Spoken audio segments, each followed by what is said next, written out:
Hey guys, tonight we're taking a gentle journey back in time, not to the bustling streets of ancient cities or the clang of medieval workshops, but to something much quieter, much more intimate. Imagine, if you will, the deep hush of night, broken only by the gentle crackle of a small flame, casting dancing shadows on a page. You're leaning close, straining your eyes. Your world shrunk to the small circle of flickering illumination. This is the lost art of reading by candlelight. You probably won't survive 5 minutes trying to read a full novel this way without either a headache or setting your hair on fire. So, before you get comfortable, take a moment to like the video and subscribe, but only if you genuinely enjoy what I do here. And as you settle in, maybe let me know where you're listening from tonight and what time it is for you. It's always fascinating to imagine us all drifting off together across different time zones. Now, dim the lights, maybe turn on a fan for that soft background hum, and let's ease into tonight's journey together. You find yourself in a world utterly different from our own. A world before the flick of a switch could flood a room with light. A world where the rhythm of human activity was still profoundly dictated by the sun.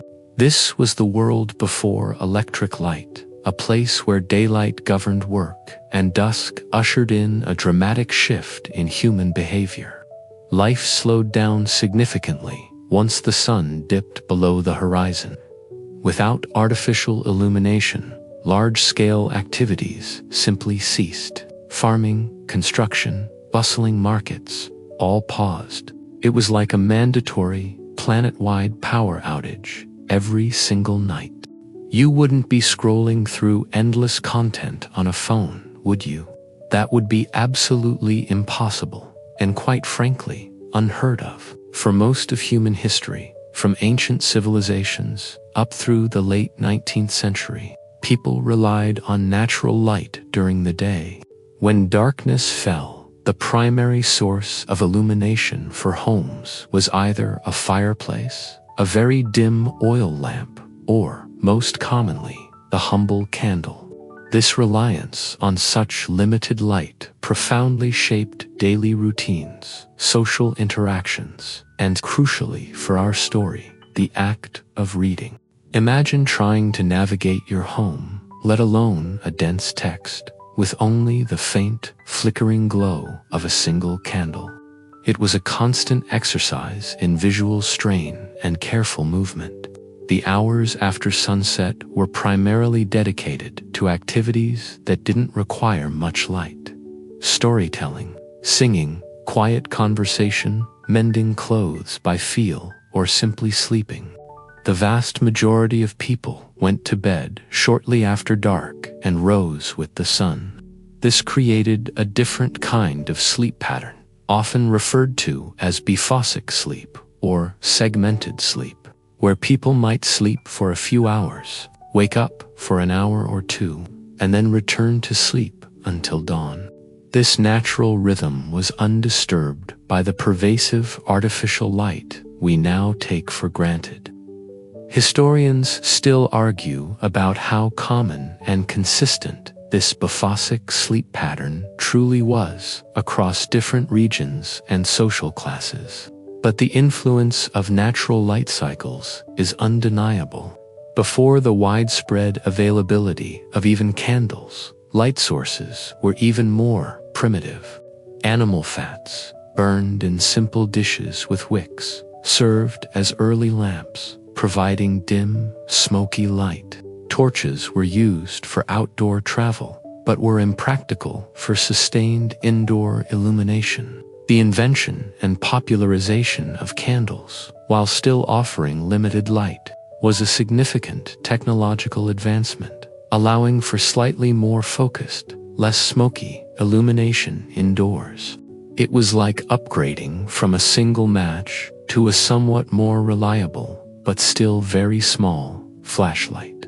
You can almost smell the faint, waxy scent mingling with the ever-present wood smoke. This scarcity of light meant that literacy itself was different.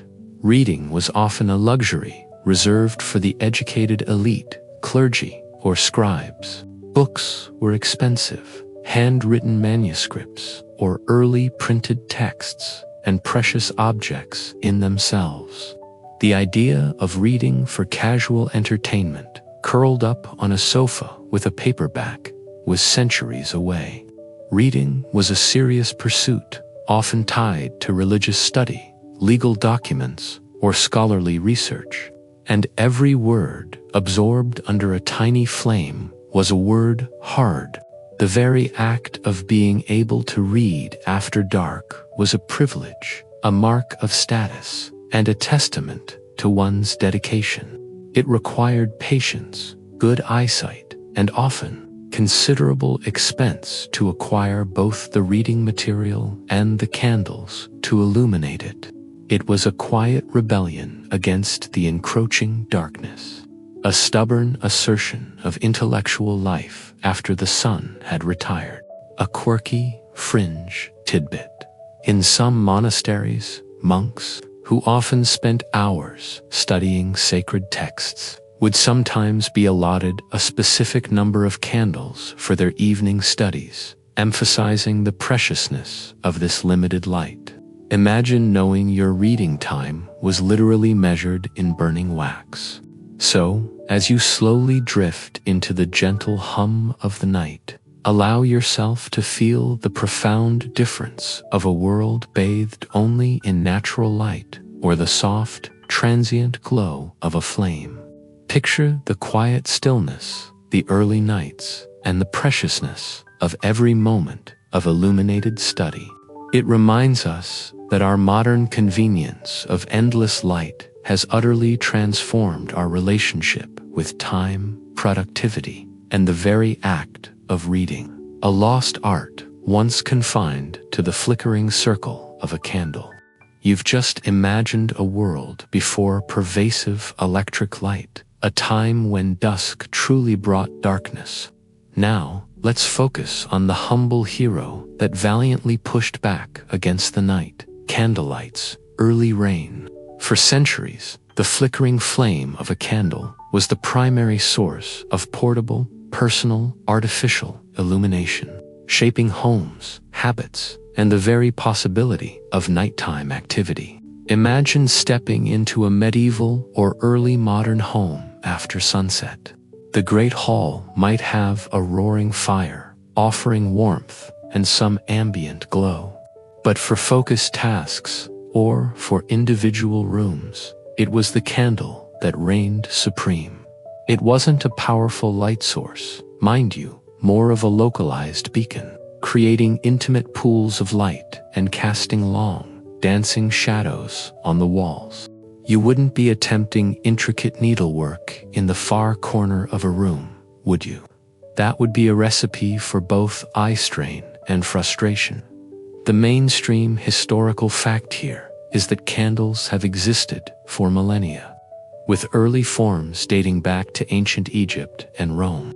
However, their widespread adoption and refinement across Europe truly solidified their role as the dominant personal light source, particularly from the medieval period onward until the advent of oil lamps and later gaslight. They were relatively easy to produce, portable, and offered a consistent, if dim, flame. Imagine the subtle scent of warm wax, a comforting aroma that signaled the presence of precious light. The materials used for candles varied, largely dictating their quality, cost, and how cleanly they burned. For the vast majority of people, especially the poorer classes, candles were made from tallow, rendered animal fat. Tallow candles were cheap to produce, often made at home, but they had several drawbacks. They burned quickly, produced a smoky, unpleasant odor, and often flickered erratically, casting inconsistent light. They were certainly functional, but not exactly luxurious. You could practically hear the faint sizzle and smell the faint stench of burning animal fat, which, let's be honest, probably wasn't the most relaxing aroma for reading. For the wealthier classes and for churches, beeswax candles were the preferred choice. These were significantly more expensive, as they required the collection of beeswax from beehives, but they offered a far superior illumination experience. Beeswax candles burned more slowly, produced a brighter, steadier flame, and emitted a pleasant, sweet scent. They were a luxury item, a clear indicator of status and wealth. Imagine the soft, golden glow of a beeswax candle, pure and steady, a world away from the smoky sputter of tallow. Historians still argue about the precise chemical composition of various animal fats used in early candles and their exact burning characteristics, but the superiority of beeswax was generally acknowledged. The construction of candles was simple. A wick, typically made from twisted fibers like cotton or flax, encased in the fuel. Early wicks were often not braided, leading to issues with uneven burning and the need for frequent snuffing, which we'll delve into later. The size of candles varied from small, portable tapers to large, multi-wick candles designed for greater illumination in grand halls or churches. Imagine a cluster of small flames, each providing a tiny beacon against the vast expanse of the dark room. The reign of candlelight meant that activities after sunset were necessarily focused and contained.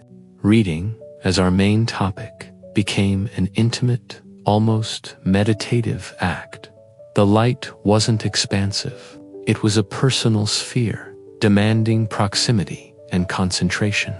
It fostered a different kind of engagement with text, one where every word was actively sought out from the shadows. It was a quiet battle against the encroaching gloom, fought one flickering flame at a time. A quirky, fringe tidbit. Sometimes, in wealthier homes, special candle holders with reflective backings, often made of polished metal or even glass, would be used to amplify the meager light of a single candle. These rudimentary reflectors helped direct the light more efficiently onto a reading surface, maximizing the precious illumination. It was like a tiny, analog spotlight designed for optimal reading conditions.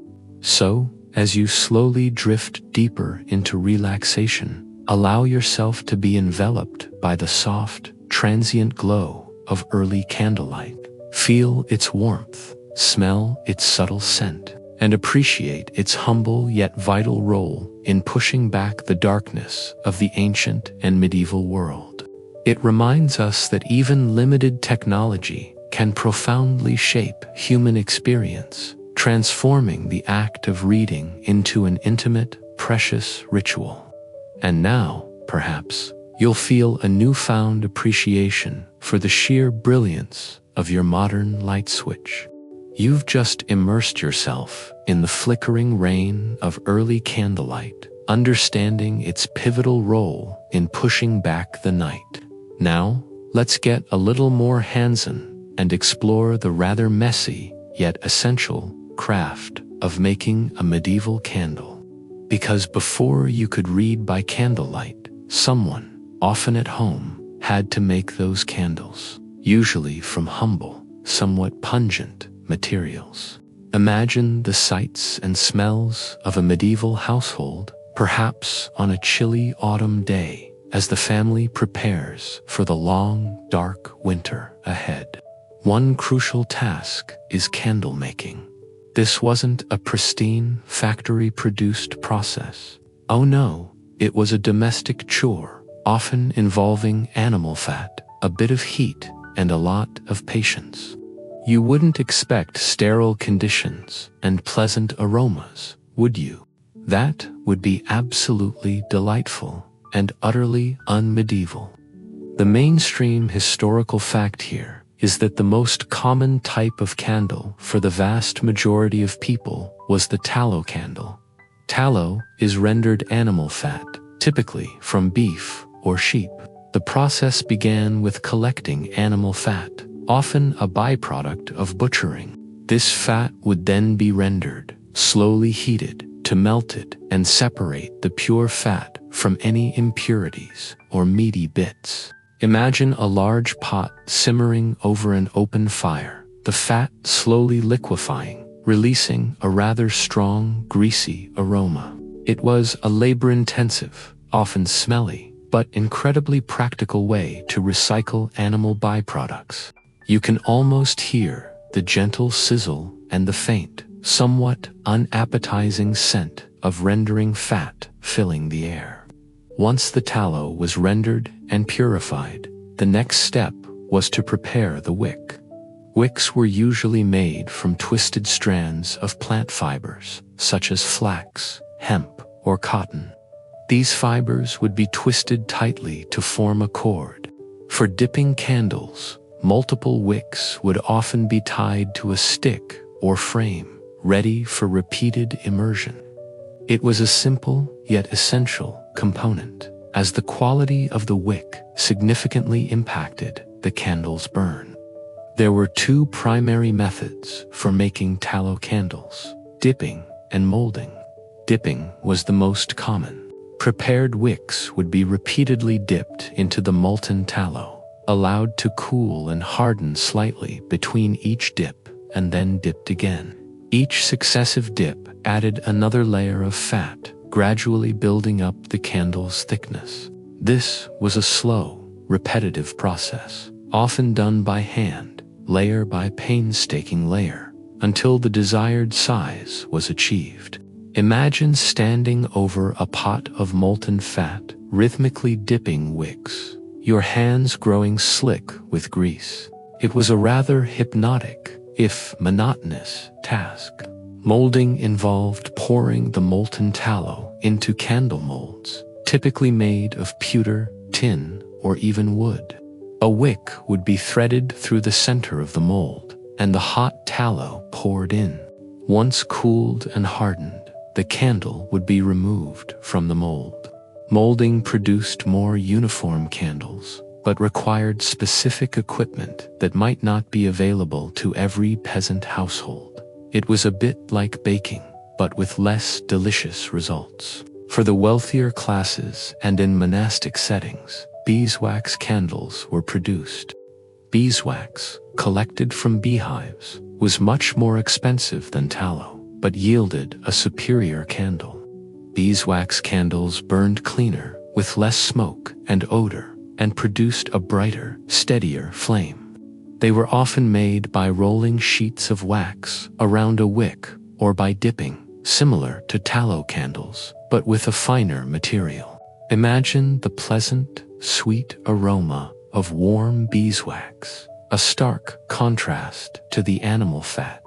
Historians still argue about the precise techniques used by medieval beekeepers to harvest wax efficiently without destroying the bee colonies. But it was a valuable byproduct, a quirky, fringe tidbit. Sometimes, if a household didn't have enough tallow or beeswax, they might use other sources of fat for primitive lamps or very simple candles. Fish oil, for example, could be burned, though it produced a very smoky and pungent light, often used by the poorest segments of society or in specialized settings. Imagine the truly overwhelming smell of burning fish oil filling your tiny cottage. It certainly wouldn't be conducive to a relaxing night of reading. The efficiency of a candle was also impacted by its wick. Early wicks, often unbraided, tended to burn down faster than the wax, creating a mushroom-shaped carbonized tip that needed to be trimmed frequently with snuffers to ensure a clean, steady flame. This constant maintenance was part of the art of reading by candlelight. It was a bit like having to constantly adjust a tiny, personal spotlight So, as you slowly drift deeper into relaxation, picture the scenes of medieval candle making, the simmering fat, the rhythmic dipping, the subtle scent of wax, signaling the creation of precious light.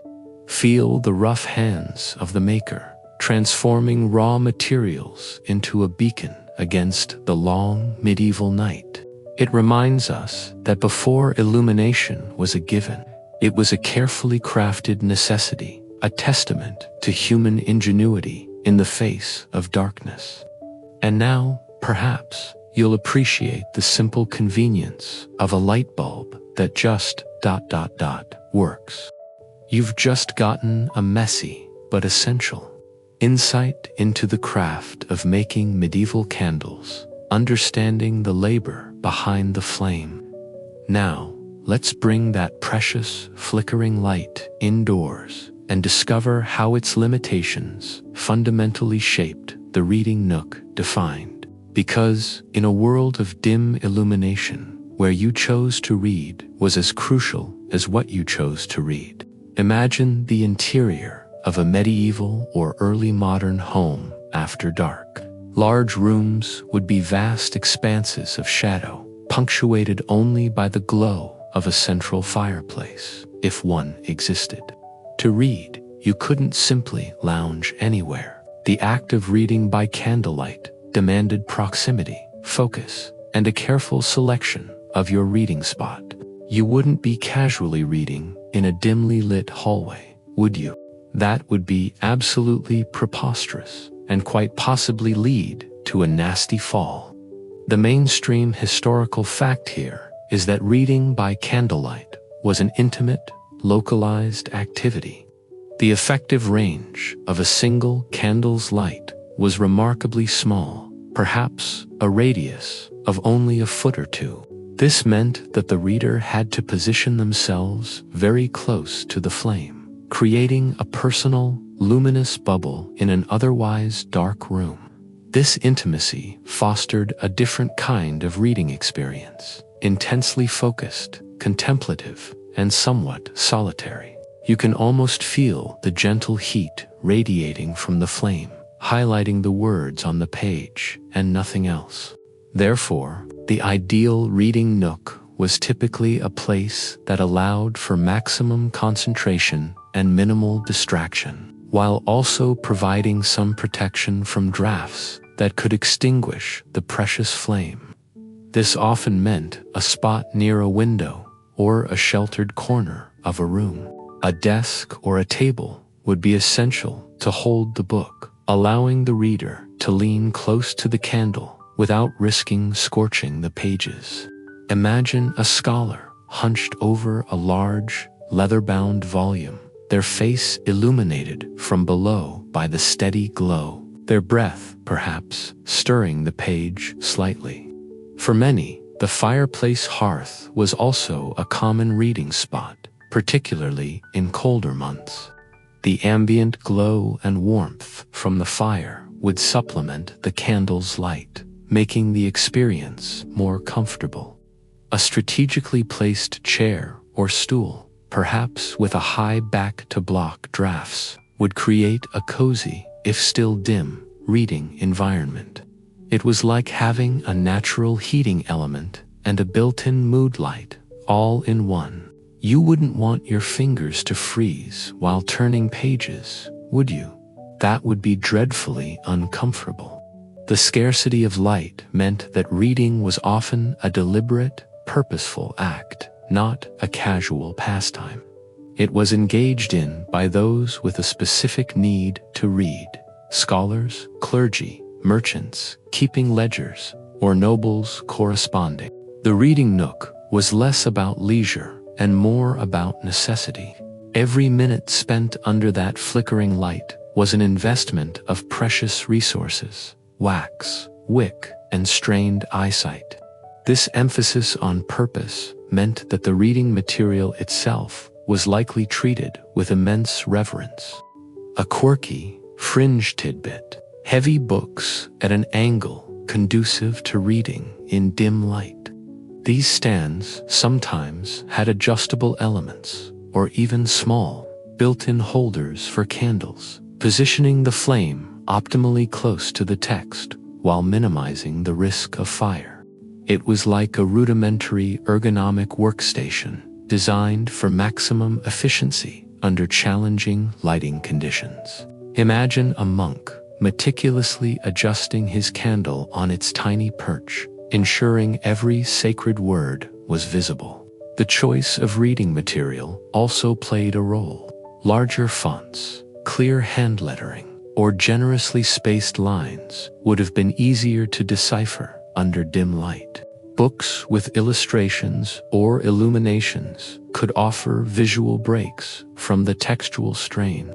The very design of books and manuscripts, consciously or unconsciously, adapted to the limitations of available light. Historians still argue about the precise impact of dim basil lighting on medieval literacy rates and how it might have influenced reading speed and comprehension.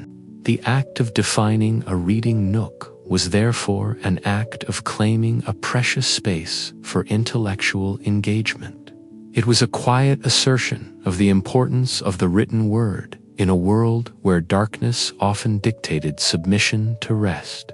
The flickering flame created a bubble of knowledge, a small universe of words, surrounded by the vast, silent shadows of the night. So, as you slowly drift deeper into relaxation, picture that intimate circle of light, a solitary figure leaning close, lost in the words on a page. Feel the gentle warmth of the candle, hear its faint crackle, and appreciate the profound effort required to read in a world so different from our own. It reminds us that even the simplest acts, like choosing where to read, were once shaped by profound technological limitations, transforming leisure into a dedicated, precious pursuit.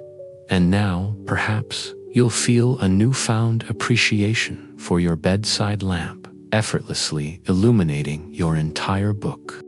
You've just nestled into an imaginary medieval reading nook, understanding how the candle's dim reach defined the act of reading itself. Now, let's confront the less cozy realities of this practice, exploring the perils of dim illumination and the various eye strain and other challenges that reading by flickering candlelight imposed on ancient readers. Because while romantic in retrospect, it was often a literal pain in the neck and the eyes. Imagine yourself leaning close to that solitary candle flame, your eyes scanning lines of text, perhaps on a manuscript with ornate script, or an early printed book with dense lettering. The light is barely adequate, constantly wavering, and casting harsh contrasts. This wasn't a gentle glow. It was a visual obstacle course for your eyeballs. You wouldn't want to read a medical textbook this way, would you? That would be a recipe for both a migraine and a misdiagnosis. The mainstream historical fact here is that eye strain was an inevitable consequence of prolonged reading by dim, flickering candlelight. The human eye is designed to work best in bright, consistent light. When forced to read in low light, the pupils dilate to let in more light. But this also reduces the depth of field and sharpness of vision. The constant adjustment to the flickering flame and the effort to discern faint letters from shadows put immense stress on the ciliary muscles that control the lens of the eye. This led to symptoms we know well today: headaches, blurred vision, fatigue, and discomfort. You can almost feel the dull ache behind your eyes, the subtle burning sensation after just a short period of concentrated reading. Beyond immediate discomfort, the long-term effects could be more severe.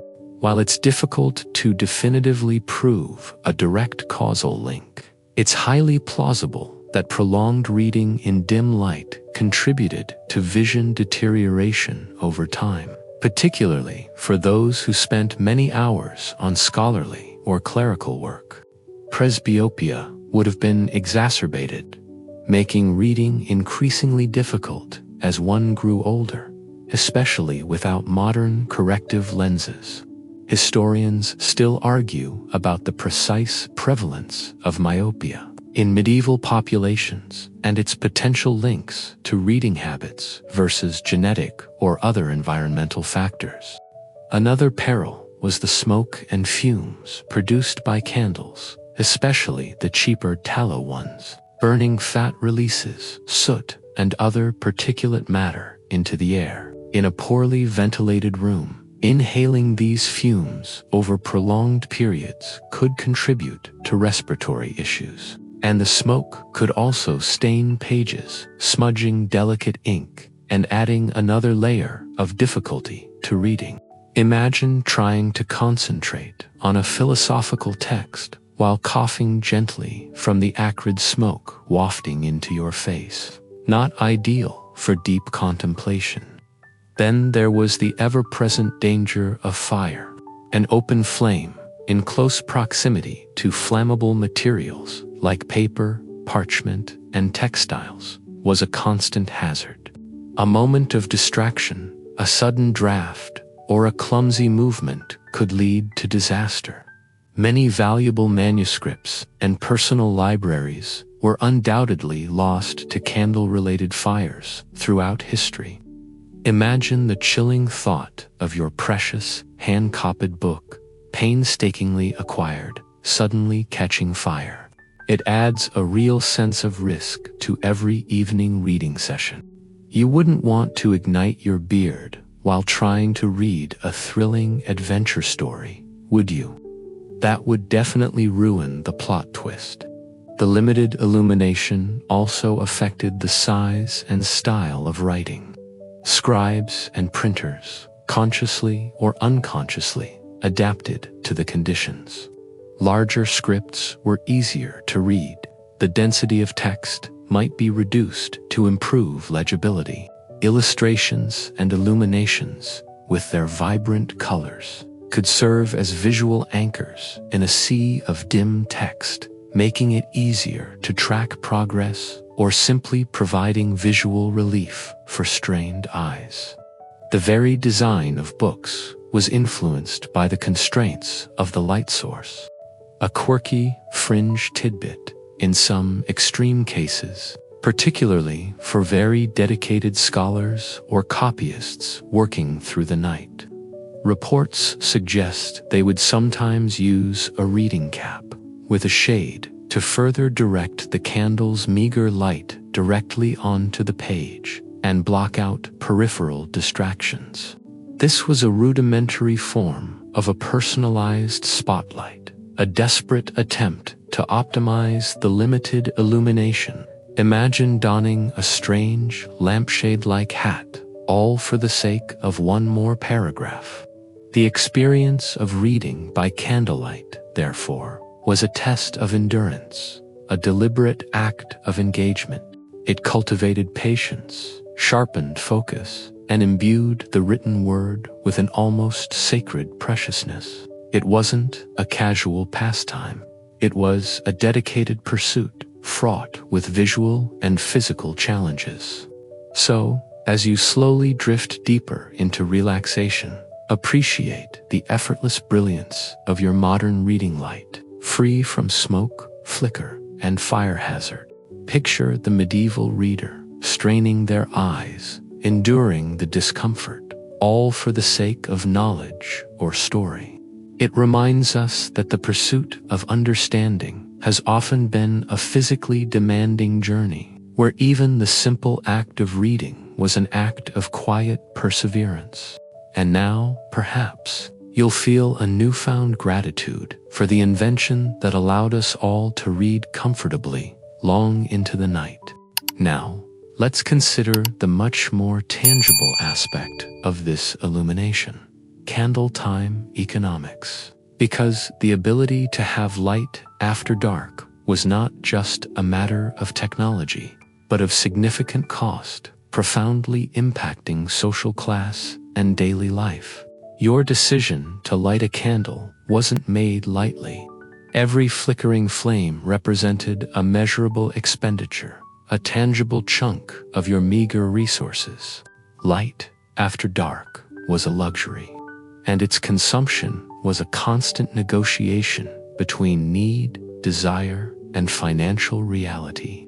You wouldn't want to burn through your entire weekly budget just for an hour of reading, would you? That would be fiscally irresponsible and probably lead to a very chilly, dark house. The mainstream historical fact here is that candles were relatively expensive, particularly beeswax candles, which provided superior light. Tallow candles, made from animal fat, were cheaper and more accessible for the common folk. But as we discussed, they burned quickly, produced smoke and an unpleasant odor, and offered less consistent light.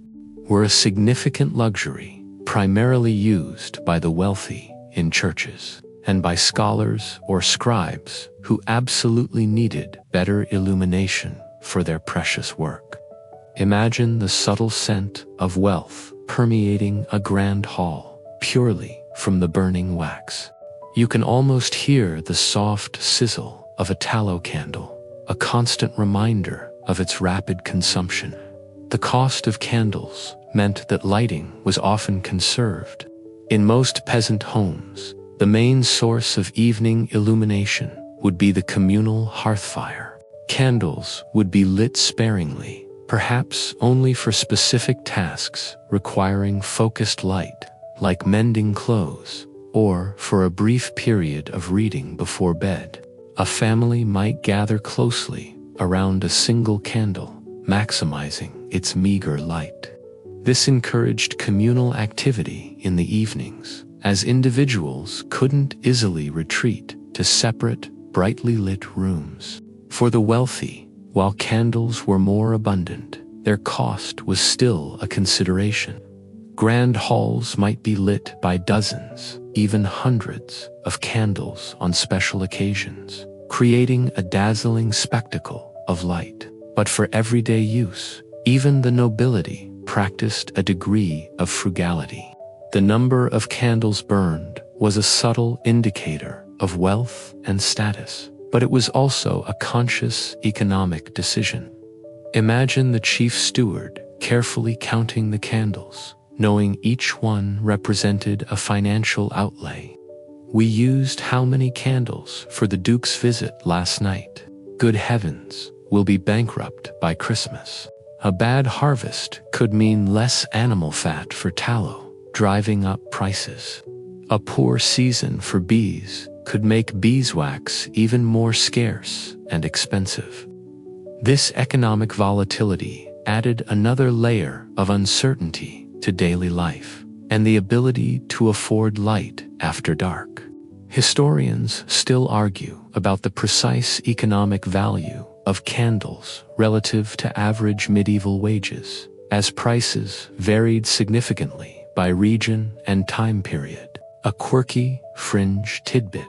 Sometimes, for very brief tasks or desperate reading, people would use a rushlight. This was a piece of dried rush dipped in grease or fat, often burning for only 15 to 20 minutes. It was the ultimate budget lighting, a flicker of light for only the most urgent of needs. Imagine needing just 5 minutes of light to read a crucial letter and relying on a sputtering rushlight. The pressure, the economic reality of candles directly impacted literacy and education. For a poor scholar or a diligent apprentice, acquiring enough light to study after their daily labors was a significant challenge. Every hour spent reading by candle was an hour that could have been spent earning money or conserving resources. So, as you slowly drift deeper into relaxation, appreciate the effortless brilliance of your modern light, available at the flick of a switch for mere pennies. Its flame a constant reminder of economic realities and social divides. It reminds us that even the most basic elements of daily life were once deeply intertwined with economic struggle, transforming the simple act of lighting a candle into a profound statement of means and necessity. And now, perhaps, you'll feel a newfound appreciation for your electric bill, knowing it provides a luxury unimaginable to most of history. You've just gotten a deep insight into the economic realities of candlelight, understanding that every flicker came with a cost. Now, let's explore the essential, often overlooked, accessories that helped to maximize that precious light and maintain a steady flame. Wick trimmers and snuffers, because a candle left untended quickly became inefficient, smoky, and far less useful for reading.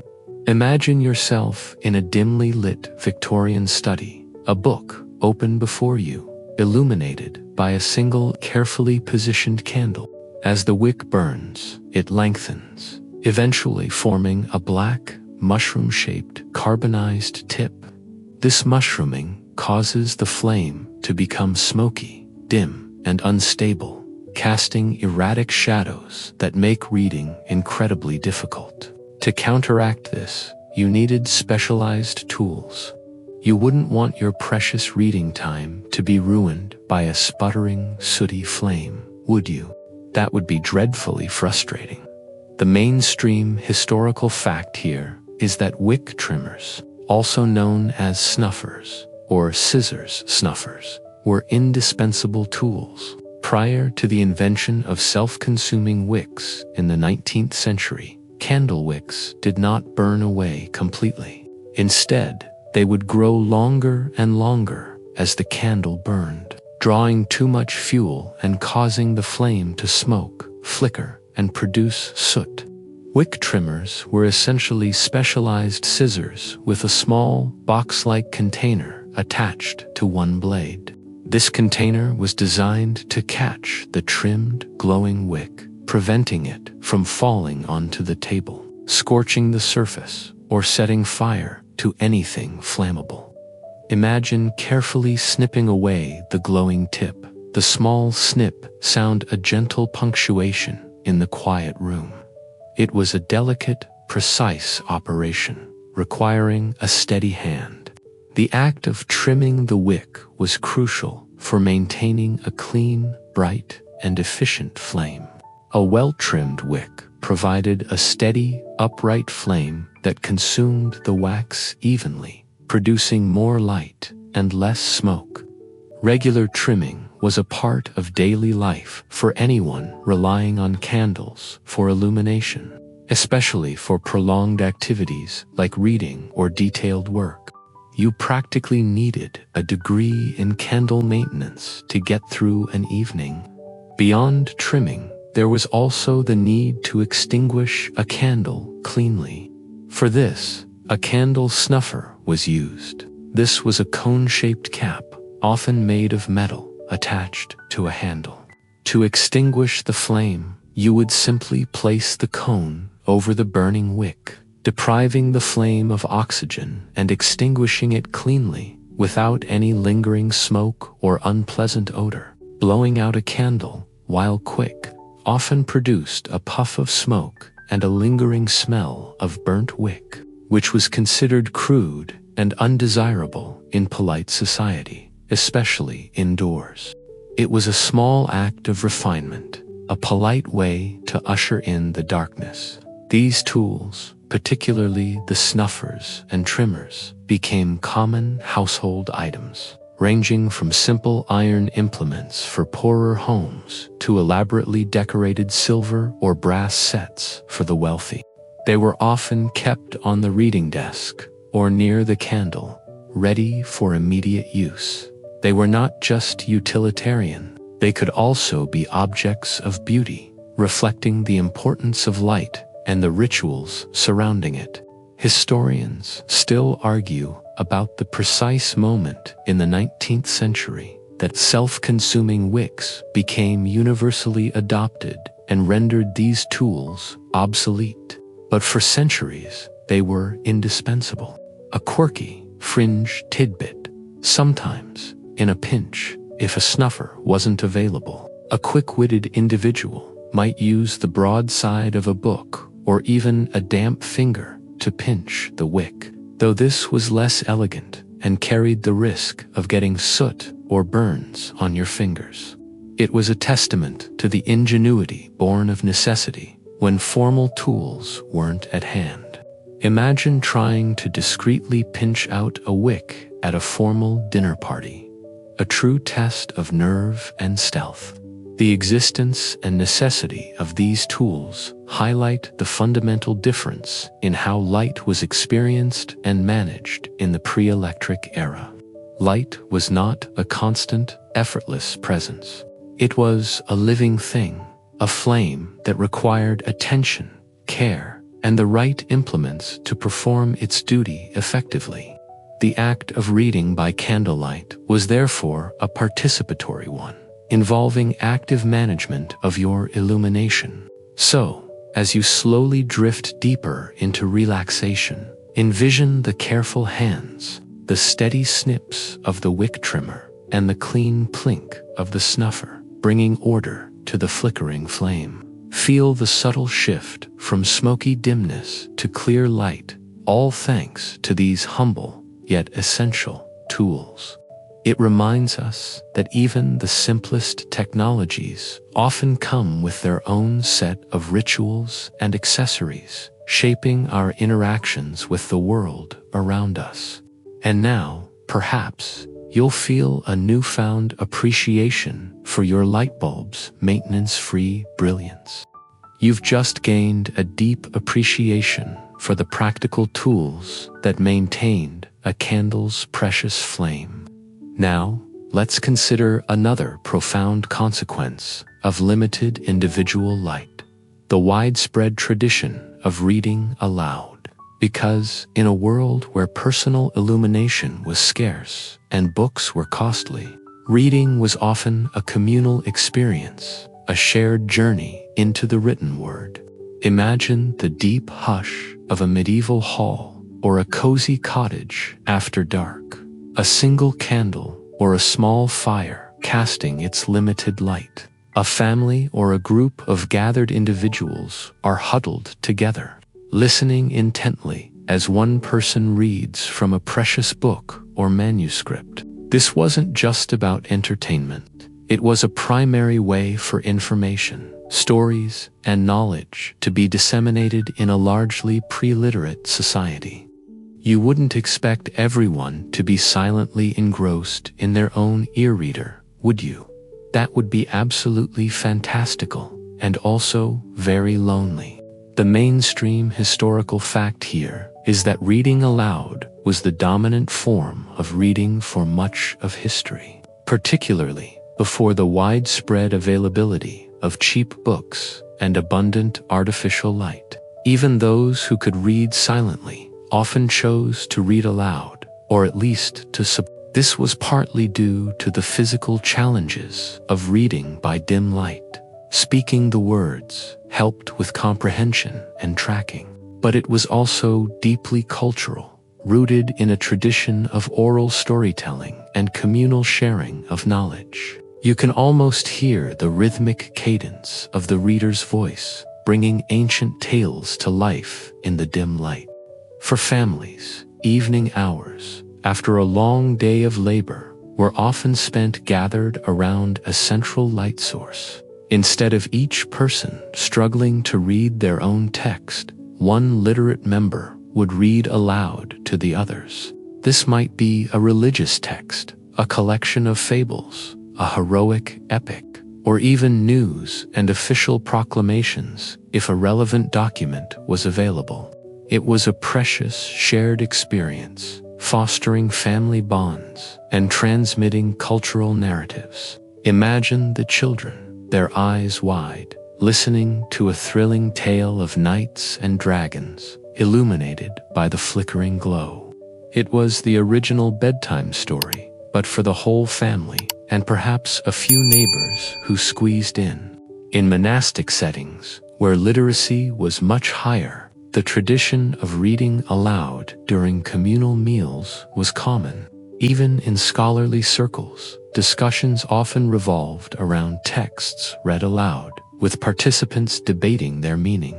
This communal approach to text meant that reading was a social act, fostering discussion and interpretation, rather than a purely solitary intellectual pursuit. Historians still argue about the precise transition from predominantly oral reading to widespread silent reading, and how this shift impacted individual cognition and the development of the inner voice. The very design of ancient and medieval manuscripts often facilitated reading aloud. Punctuation was sometimes geared towards indicating pauses and intonation for spoken delivery. Texts might be written in a way that flowed well when vocalized, resembling spoken language more closely than modern, highly structured written prose. It was a subtle nod from the scribe to the reader, acknowledging the likely vocal performance of the text. A quirky, fringe tidbit. Sometimes, in wealthier households, a designated reader or lecturer might be employed specifically to read aloud during meals or evening gatherings. This person's role was not just to read, but to do so clearly, articulately, and with engaging intonation, effectively acting as an ancient audiobook narrator. Imagine having a professional reader at your dinner table, turning every meal into a literary event. It was the ultimate luxury for those who craved stories without the eye strain. The tradition of reading aloud also impacted how texts were perceived. Stories were not just something you read, they were something you heard, experienced collectively. This imbued them with a different kind of power and resonance, making them part of a shared cultural memory. The nuances of a speaker's voice, their emphasis on certain words, could dramatically alter the meaning and emotional impact of a passage. So, as you slowly drift deeper into relaxation, envision the gentle scene of a medieval family gathered around a single flame, their faces illuminated by its soft glow, listening intently to the words brought to life by a single voice. Feel the warmth of the shared experience, the quiet absorption of stories, and the power of communal learning. It reminds us that long before personal devices, reading was a deeply social act, forging connections through shared narratives. And now, perhaps, you'll feel a newfound appreciation for the quiet magic of being read to, a timeless comfort that transcends centuries. You've just been part of a medieval reading circle, appreciating the communal power of reading aloud in dimly lit rooms. Now, let's consider those extraordinary individuals who defied the natural rhythm of darkness to pursue knowledge, nighttime scholars, habits. Because, for a dedicated few, the scarcity of light was merely an obstacle to be overcome in their relentless pursuit of learning after the sun had set. Imagine a scholar in a medieval monastery or a private study, the air thick with the scent of old parchment and beeswax. While most of the world slept, these individuals were hunched over their desks, their faces illuminated by the precious, flickering glow of a candle, or perhaps a cluster of candles. Their pursuit of knowledge wasn't a casual hobby. It was a profound dedication, often driven by religious devotion or intellectual curiosity, demanding hours of focused work in conditions that would send most modern readers running for a brighter room. You wouldn't expect them to be well rested, would you? That would be absolutely miraculous. The mainstream historical fact here is that extended intellectual work after dark was largely limited to specific groups, primarily monks, scribes, and some wealthy scholars. Monasteries, with their scriptoriums and libraries, were centers of learning, and monks often adhered to rigorous daily schedules that included hours of study and copying manuscripts, sometimes well into the night. For them, candlelight was not a luxury but a necessity for their sacred work. Imagine the quiet discipline, the meticulous hand painstakingly copying texts, word by painstaking word, under the watchful eye of a flickering flame. It was a labor of love, and often a labor of strained eyesight. These nighttime scholars developed specific habits to maximize their limited light. They would position their candles strategically, often directly beside or above the text, to create the most intense illumination on the page. They might use reading stands or lecterns to hold their heavy volumes, bringing the text closer to their eyes and the light source. Some would even use rudimentary reflectors, as we discussed earlier, made of polished metal, to amplify the candle's glow and direct it more efficiently onto their work. It was a constant effort to optimize a suboptimal situation. You can almost hear the soft scratching of a quill on parchment, punctuated by the faint snip of a wick trimmer. The choice of candle material was crucial. Wealthier scholars or monastic institutions would prioritize beeswax candles due to their brighter, cleaner, and steadier flame, which significantly reduced eye strain and smoke. Tallow candles were less suitable for detailed textual work and would have made prolonged study incredibly difficult. This economic reality meant that access to quality illumination was a significant factor in scholarly productivity. Historians still argue about the precise hours worked by medieval scribes under these conditions and how it impacted the speed and accuracy of manuscript copying.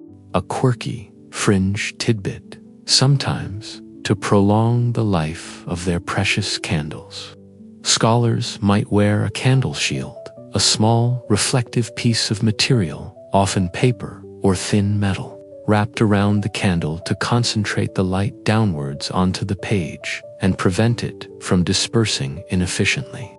This clever, simple device was a personal light concentrator, making every drop of wax count for focused work. Imagine a scholar with a tiny homemade lampshade around their candle, their face half illuminated, utterly absorbed in their text. The commitment required for nighttime study was immense. It wasn't just the eye strain and the cost of candles, but also the discipline to remain awake and focused in the quiet, cold hours after midnight when most people were asleep. This dedication speaks volumes about the value placed on knowledge and the sheer intellectual drive of these individuals. They were literally burning the midnight oil in pursuit of enlightenment. The act of reading and writing by candlelight fostered a deep, almost spiritual connection with the text. Each word deciphered, each line copied, was a triumph over darkness and physical limitation. It was a slow, deliberate process that encouraged profound engagement with the material. Perhaps a contemplative pace lost in our era of rapid information consumption. So, as you slowly drift deeper into relaxation, picture the solitary scholar, a beacon of knowledge in the vast medieval night. Their world narrowed to the words illuminated by a single, unwavering flame. Feel the quiet intensity, the unwavering dedication, and the profound effort required to pursue learning against the dictates of darkness. It reminds us that the pursuit of knowledge has often been a physically demanding, yet deeply rewarding journey, where passion triumphed over practical limitations. And now, perhaps, you'll feel a newfound appreciation for the effortless brilliance of your modern desk lamp, allowing you to read as long as you wish. You've just admired the unwavering dedication of nighttime scholars, painstakingly pursuing knowledge by flickering candlelight. Now, let's explore the ingenuity born of necessity, delving into the early attempts to combat the dimness and enhance visibility. Evolution of reading aids. Because while candles were limited, human cleverness sought ways to make that precious light work harder. Imagine a scholar, perhaps one whose eyesight is beginning to wane with age or from years of straining in poor light. The words on the page, once clear, now blur and dance. In a world without modern prescription glasses, how do you continue your essential work of reading and writing? The answer lay in simple, yet revolutionary, inventions, early forms of magnification. You wouldn't want to give up your life's passion just because of blurry vision, would you? That would be absolutely tragic.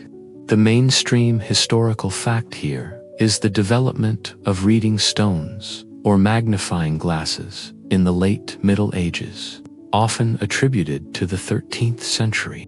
These were essentially polished, plano-convex lenses, often made from quartz, beryl, or clear crystal. When placed directly on the text, they would magnify the letters, making them appear larger and clearer, thus easing the strain on the eyes. Imagine the sheer relief of being able to discern individual letters again after years of struggling. It was like a tiny, personal miracle, a window into a clearer world. These early reading aids were, of course, very expensive and rare. They required skilled artisans to grind and polish the lenses, a delicate and precise craft. Therefore, they were primarily accessible to the wealthy, to scholars, and to the clergy who relied on their eyesight for reading and copying manuscripts. A peasant would certainly not have owned one. Their reading aid was often simply moving closer to the fire. You can almost hear the soft click as a reading stone was placed gently onto a precious parchment, revealing its secrets with renewed clarity. The invention of these reading stones eventually paved the way for the development of spectacles or eyeglasses, which began to appear in Italy in the late 13th century. These early eyeglasses were essentially two reading stones, often set in frames of bone, metal, or leather, which could be held up to the eyes or perched on the nose. While still rudimentary by modern standards, they represented a monumental leap in assisting vision and extending the productive lives of scholars and artisans. Imagine the awe of seeing someone suddenly able to read again, hands-free. It would have seemed like a form of practical magic. Historians still argue about the precise inventor of eyeglasses and whether they developed independently in different regions or stemmed from a single, lost prototype. Beyond direct magnification, scholars developed other aids to combat dim light. This included the meticulous handlettering of manuscripts, with clear, distinct scripts that were easier to read under low illumination. Scribes often used dark, contrasting inks against light parchment to maximize legibility. The very layout of the page, with generous spacing between lines and words, was subtly designed to reduce visual fatigue. It was a collaborative effort between the creator of the text and the reader, all to make the words accessible in the gloom. A quirky, fringe tidbit. Some scholars, desperate to capture precious light, might use a candle follower or candle clip, a small metal clip designed to hold the candle securely on the edge of a book or reading stand, ensuring the flame was always at the optimal height and proximity to the page. This was a rudimentary, portable lighting solution, allowing for greater flexibility in reading position, though still with the inherent dangers of an open flame near paper. Imagine trying to read a thriller with a candle precariously clipped to the book, adding an extra layer of suspense. The evolution of these reading aids, however slow, highlights the intense value placed on literacy and knowledge, even when the technological means to support it were limited. The struggle to see, to comprehend, to access the written word drove innovation, pushing the boundaries of what was possible in a dimly lit world. These simple lenses opened up new possibilities for study, for scholarship, and for the dissemination of ideas, subtly shaping the intellectual landscape of the medieval and early modern periods.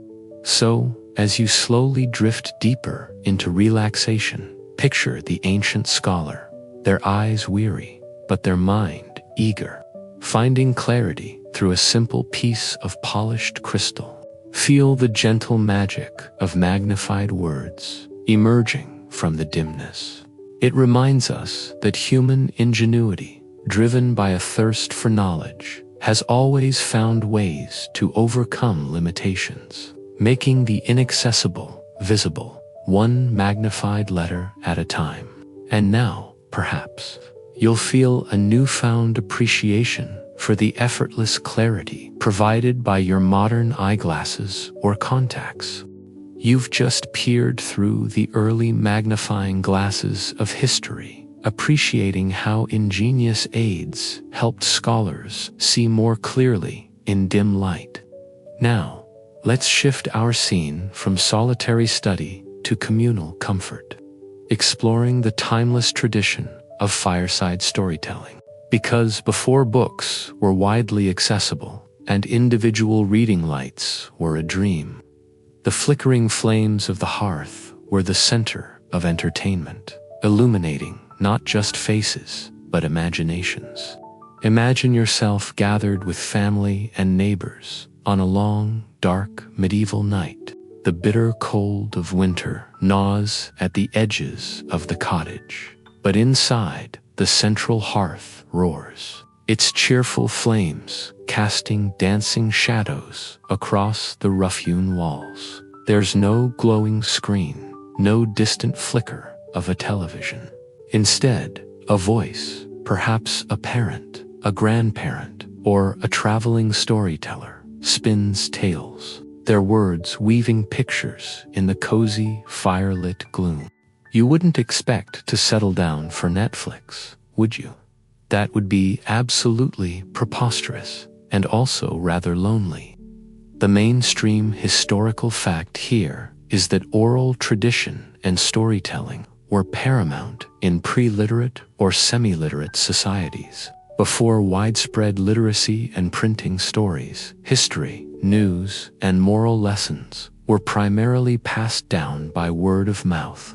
The fireside, with its warmth and light, it was the original family entertainment center, powered by logs and imagination.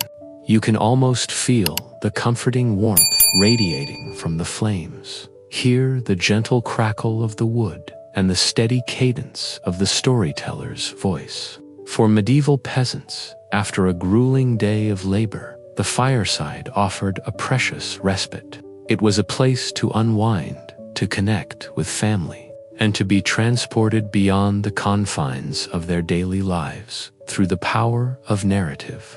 Stories ranged from local legends, tales of saints, heroic epics, cautionary fables, and sometimes even news and gossip from neighboring villages, all filtered through the storyteller's unique voice.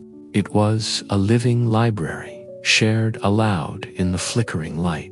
Imagine listening to a thrilling tale of a brave knight, your imagination painting vivid pictures in the shadows. It was a lot cheaper than a trip to the theater, and much warmer. The flickering, inconsistent light of the fire played a crucial role in enhancing the storytelling experience. The dancing shadows could make mythical creatures seem to writhe on the walls. Dramatic events feel more vivid, and the faces of the listeners appear animated by the drama unfolding in their minds. The very limitations of the light spurred imagination, allowing the internal landscape of the story to become more real than the dim external world. It was a natural light show, perfectly synchronized with the spoken word. Historians still argue about the precise psychological impact of oral storytelling environments on memory and collective cultural transmission, but their power to engage and unite was undeniable. Fireside storytelling also fostered community bonds. Neighbors might gather in one cottage, sharing their limited fuel and light, and listening to tales together. Traveling merchants or pilgrims might bring stories from distant lands, offering a rare glimpse into the wider world. It was a time for shared laughter, gasps of fear, and quiet contemplation, strengthening the social fabric of the village. You can almost feel the camaraderie, the unspoken understanding, as everyone shared in the unfolding narrative. A quirky, fringe tidbit, sometimes to intensify the dramatic effect of a scary story. The storyteller might strategically manipulate the fire, perhaps adding a piece of damp wood to make it hiss and crackle menacingly, or briefly pushing logs together to dim the light at a climactic moment. These subtle, theatrical touches heightened the immersion and made the oral performance even more memorable. Imagine the sudden silence, the deepening shadows, right before the monster makes its appearance. It was medieval special effects, powered by a log. The transition from this rich oral tradition to widespread literacy was a slow, gradual process, spanning centuries. Even after the invention of printing, fireside storytelling continued to thrive, particularly in rural areas, demonstrating the enduring human need for shared narrative and communal entertainment. It was a deeply ingrained part of cultural life, a comforting ritual against the long nights. So, as you slowly drift deeper into relaxation, envision the warm glow of the medieval hearth, the gathered faces illuminated by its flickering light, and the hypnotic rhythm of a storyteller's voice. Feel the ancient comfort, the shared wonder, and the profound connection forged in that communal space. It reminds us that long before our modern devices, stories were alive, breathed into existence by human voices, and illuminated by the simplest, oldest light. And now, perhaps, you'll feel a newfound appreciation for the quiet magic of a story shared aloud, a timeless comfort that still holds the power to soothe and transport. You've just been warmed by the gentle glow of fireside storytelling, appreciating the communal power of oral tradition in a dimly lit world. Now, let's explore a fascinating intersection of light and time, delving into how candles weren't just for illumination, but were sometimes used to candle clocks and time, helping people measure precious hours, particularly for activities like reading and study. Because in an era without ubiquitous clocks, even a simple flame could be a timepiece. Imagine a scholar, perhaps a monk in a monastery, meticulously engaged in copying a manuscript through the night. How would they know how much time had passed, or how much more time they had for their studies before dawn? They couldn't just glance at a wall clock or their wrist. Instead, they might consult a burning candle, specially marked to track the passage of hours. You wouldn't be setting a timer on your phone, would you? That would be absolutely futuristic and quite impractical with quill and parchment. The mainstream historical fact here is that candle clocks were used, particularly from the early Middle Ages onward, as a simple and accessible method of timekeeping, especially for nocturnal activities. These were essentially long, thin candles, often made of beeswax for a more consistent burn. They would be marked at regular intervals with lines or nails. As the candle burned down, the marks would indicate the passage of time.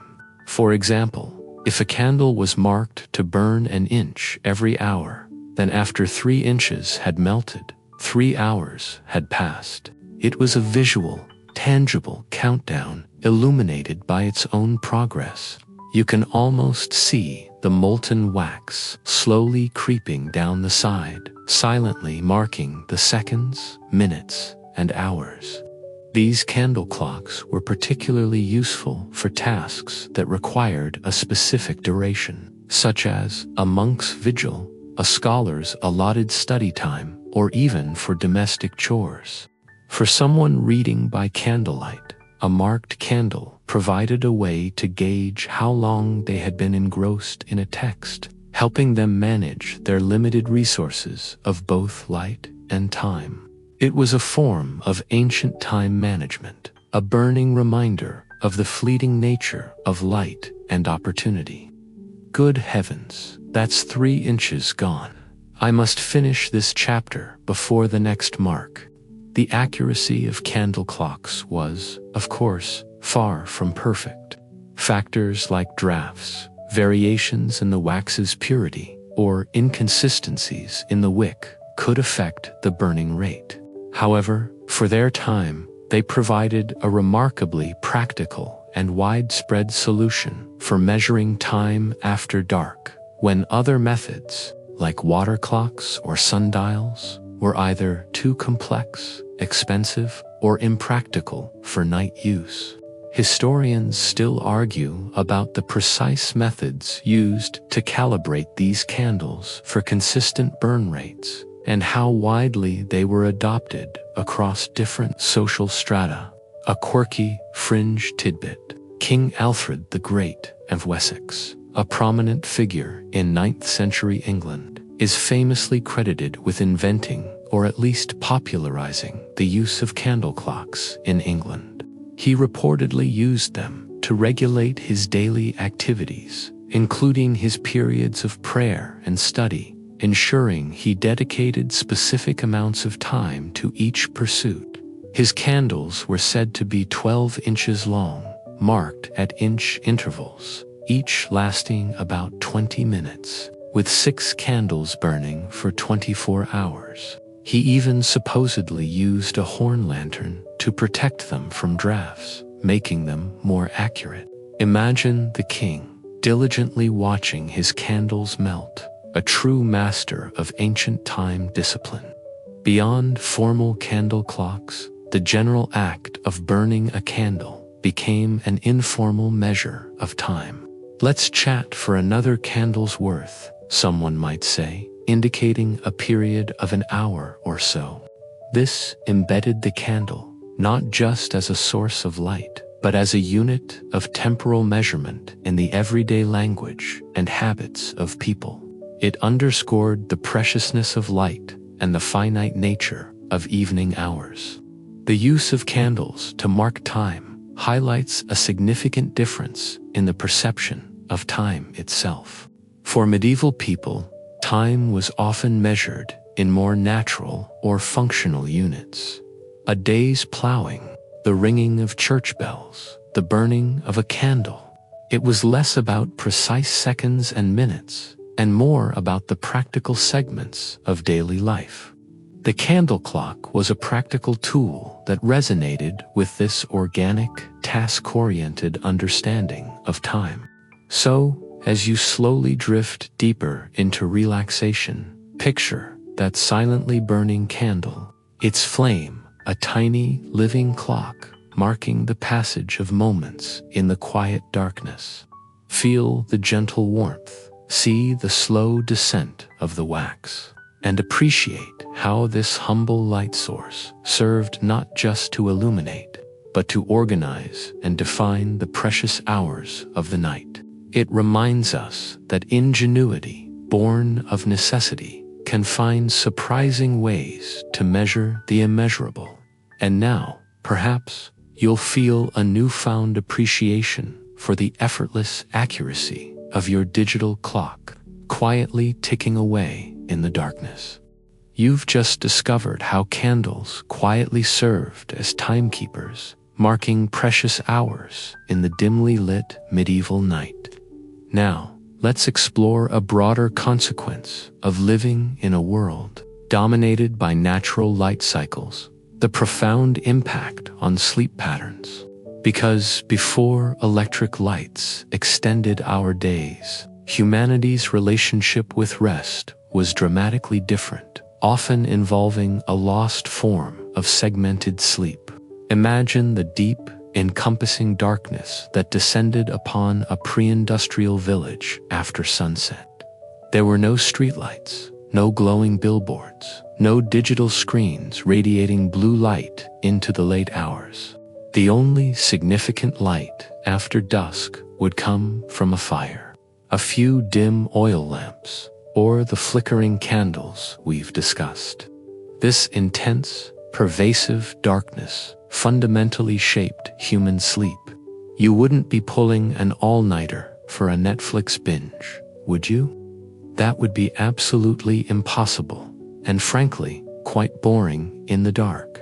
The mainstream historical fact here is that segmented sleep, also known as biphasic sleep or first and second sleep, was a common pattern for centuries, particularly in regions with long, dark winters. Instead of one continuous 8-hour block of sleep, people would typically go to bed shortly after dark, perhaps around 9 or 10 p.m., and experience a first sleep of 3 to 4 hours. They would then wake up naturally in the middle of the night, perhaps around midnight or 1 a.m., and remain awake for an hour or two. This period of wakefulness was known as the waking hour or the watch. After this period, they would return to bed for a second sleep until dawn. You can almost feel the gentle shift in consciousness, the quiet awareness in the deep night before drifting off again. During this middle-of-the-night wakefulness, people didn't typically engage in strenuous activity. Instead, it was a quiet, contemplative time. They might tend to the fire, use the latrine, socialize quietly with family members, engage in prayer or meditation, or even perform light chores that didn't require much light, like preparing food for the next day. For scholars and monks, it might be a prime time for study, taking advantage of the quiet solitude and the relatively less distracting dim light. It was a purposeful pause in the night, a brief return to consciousness before the final descent into sleep. Historians still argue about the precise prevalence and uniformity of this segmented sleep pattern across different historical periods and geographical regions. But extensive evidence from diaries, literature, and medical texts suggests it was widespread. The absence of strong artificial light sources meant that the body's natural circadian rhythms were more closely aligned with the cycle of the sun. The pineal gland would produce melatonin, the sleep hormone, soon after dusk, inducing sleep. Then, after a few hours, as melatonin levels might dip slightly, or due to other natural hormonal fluctuations, people would awaken before the final surge of melatonin prepared them for morning. The darkness was simply too profound to easily stay awake for extended periods after nightfall, or to remain in continuous deep sleep for 8 hours straight. It was a sleep pattern dictated by the environment, not by an alarm clock. You wouldn't be fighting the urge to fall asleep at 8 p.m.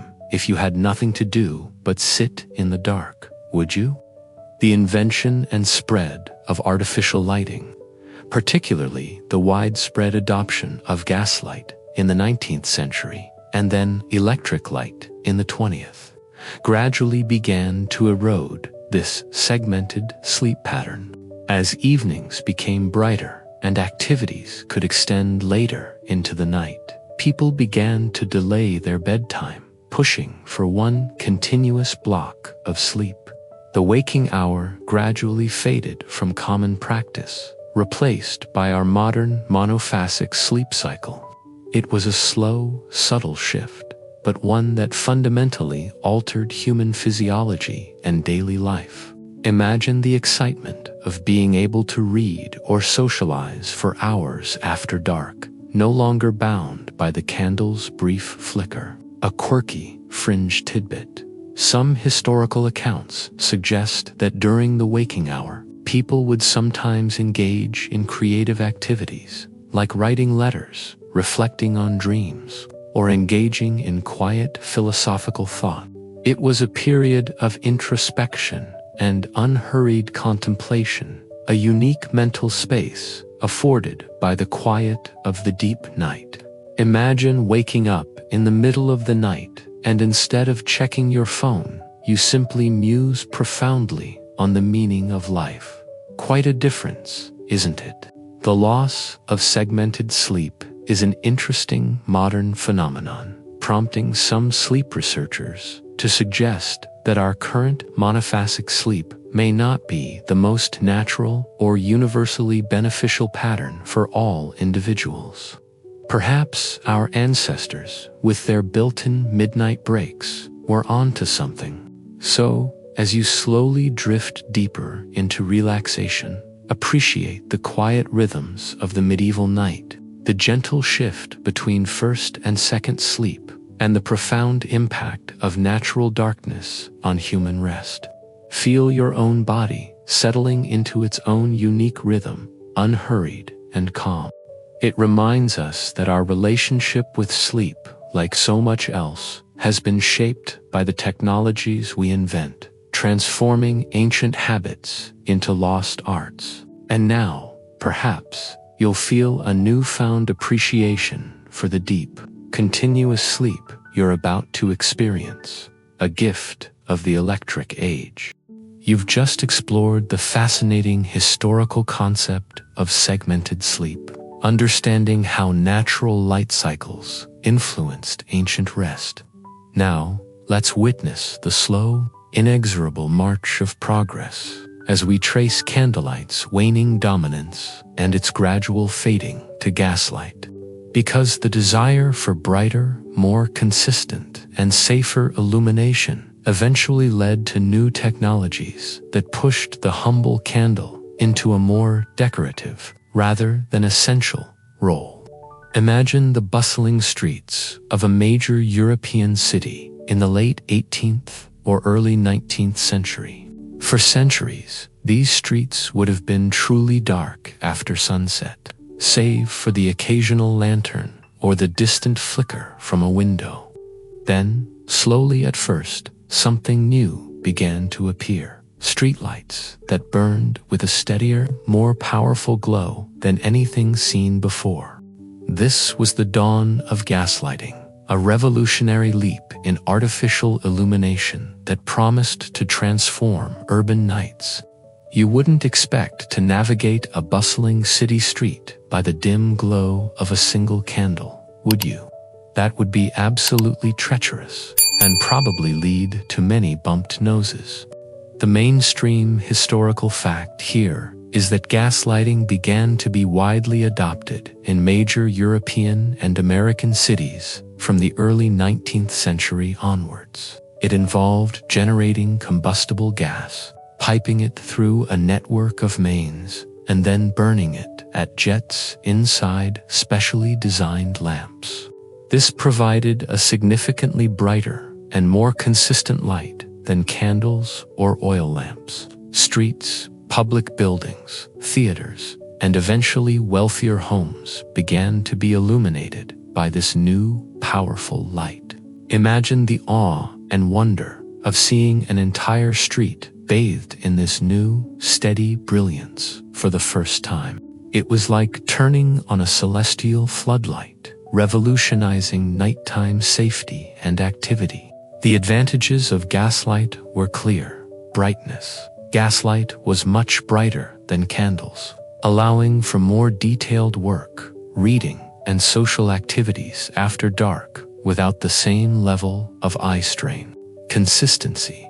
Unlike candles, which flickered and required constant trimming, gas jets provided a steady, unwavering flame, offering reliable illumination. Scale. Gas could light much larger spaces, transforming public buildings, factories, and entire streetscapes. It allowed businesses to operate later, theaters to extend their performances, and public life to continue long after the sun had set. It truly opened up the night for widespread human activity.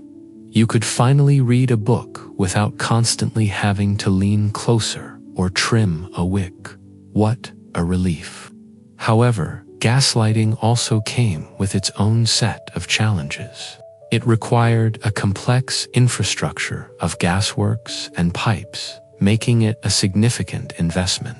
There was also the danger of gas leaks, which could lead to explosions or suffocating fumes, a very real peril that early gas engineers grappled with. And the burners often produced a noticeable heat and a slight, distinctive odor. It was a trade-off, brighter light for new complexities and risks. Historians still argue about the precise impact of gaslighting on public health, weighing the benefits of extended activity against the indoor air quality concerns. As gaslight became more prevalent, the humble candle gradually receded from its role as the primary source of illumination. For the wealthy, candles became more decorative, used for ambience or for very specific, intimate settings, rather than for general lighting. For the less affluent, candles remained essential for longer, as gaslight was an urban luxury that took time to reach rural areas. But the trajectory was clear. The era of candlelight as king was drawing to a close. It was a quiet resignation as the little flame stepped aside for its brighter, more powerful successor. A quirky, fringe tidbit. Early gas streetlights often required lamplighters, individuals who would manually light and extinguish each gas lamp along their route at dusk and dawn. This iconic figure became a common sight in Victorian cities, a living symbol of the transition from darkness to widespread artificial light. Imagine them strolling through the deepening twilight, a long pole with a small flame at the end, bringing light to the streets, one lamp at a time. It was a truly charming and rather dangerous job. The transition from candlelight to gaslight fundamentally altered human behavior and society. Evenings became more extended, allowing for more leisure, entertainment, and work. Sleep patterns likely began to shift towards our modern monophasic style, as the incentives for a midnight waking hour diminished. The night itself transformed, becoming less a realm of darkness and more an extension of the day. So, as you slowly drift deeper into relaxation, envision the soft, flickering light of the candle being slowly, surely overtaken by the steady, brighter glow of gaslight. Feel the subtle shift in the air, the change in the quality of illumination, and appreciate the profound impact of these technological leaps on how we live, work, and rest. It reminds us that even the most ingrained habits are susceptible to change, especially when a brighter, more efficient future beckons. And now, perhaps, you'll feel a newfound appreciation for simply flipping a switch, a luxury built on centuries of innovation in light. You've just witnessed the gradual eclipse of candlelight by the advent of gaslight, understanding how brighter technologies transformed the night. Now, as our journey through the history of reading by humble flames draws to its softest conclusion, let's reflect on a gentle, flickering memory, contemplating the serene beauty and unique qualities of reading by a candle's soft glow, a lost art that still holds a quiet, nostalgic charm. Imagine, for one final time, that intimate circle of light, a solitary candle patiently burning, its flame dancing softly. Beyond its small radius, the room is steeped in shadow, creating a private world just for you and the words on the page. This isn't the harsh, all-encompassing brilliance of modern electric light. This is a focused, almost meditative illumination, drawing your attention inward, demanding a different kind of engagement with the text. You wouldn't be distracted by the glare of a dozen screens, would you? This is a gentle, singular focus. The mainstream historical fact here is that the quality of light from a candle fosters a unique ambience that modern lighting struggles to replicate. The warm, soft hue of a candle flame is rich in the red and yellow spectrums, providing a calming and soothing light. Unlike the broad, often cool, white light of LEDs or fluorescent bulbs, candlelight creates deep shadows and highlights, adding texture and drama to the environment. It's a gentler light for the eyes, less jarring, and often more conducive to quiet reflection and, ironically, sleep. You can almost feel the gentle warmth radiating from the flame, a comforting presence in the quiet darkness. This ambience encourages a slower, more deliberate pace of reading. Without the ability to scan vast areas of text quickly, the reader is encouraged to linger on each word, each sentence. The flickering nature of the flame, while challenging at times, also adds a hypnotic quality, drawing you deeper into the world within the book. It was a reading experience that rewarded patience and immersion, fostering a profound connection between reader and text. Imagine truly savoring every word, every phrase, allowing the story to unfold gently in your mind, unhurried by external demands. Historians still argue whether this slower pace of reading inherently led to deeper comprehension or simply reflected the technological limitations of the time. But its contemplative nature is undeniable. The act of reading by candlelight was also deeply sensory. Beyond the visual, there was the subtle scent of warm wax, the faint, almost imperceptible crackle of the wick, and the quiet hiss of the burning flame. These sensory details added layers to the experience, making it more immersive and memorable. It was a full-body engagement with the written word, not just a visual one. You wouldn't be disturbed by the hum of an air conditioner, would you? Only the gentle sounds of the flickering flame would accompany your journey through the pages, a quirky, fringe tidbit in some literary traditions, particularly those influenced by Romanticism. The act of reading by candlelight became a powerful symbol of introspection, solitude, and the pursuit of knowledge against the encroaching darkness of ignorance. It's an image that persists in art and literature, evoking a timeless sense of quiet contemplation and intellectual pursuit, far removed from the practical difficulties.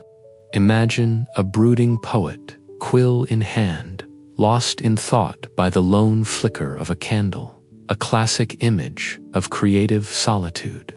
While modern lighting offers unparalleled convenience and efficiency, the lost art of reading by candlelight holds a distinct, often nostalgic, appeal. It reminds us of a time when light was precious, when reading was a more dedicated pursuit, and when the boundaries between day and night were much more sharply defined. It speaks to a simpler rhythm of life, one that modern society often yearns for amidst its constant illumination. So, as the last whispers of this historical journey fade, Allow your mind to embrace the serene beauty of a single, soft flame. Feel your eyelids grow heavy, your body settle, and let the imagined warmth and gentle glow of a candle guide you into a peaceful, dream-filled slumber. All the strict rules, all the challenges, all the forgotten practices now soften into a quiet, comforting memory. Imagine yourself drifting off, illuminated by a timeless, gentle light, a silent testament to the enduring human desire for knowledge, comfort, and the quiet magic of a story.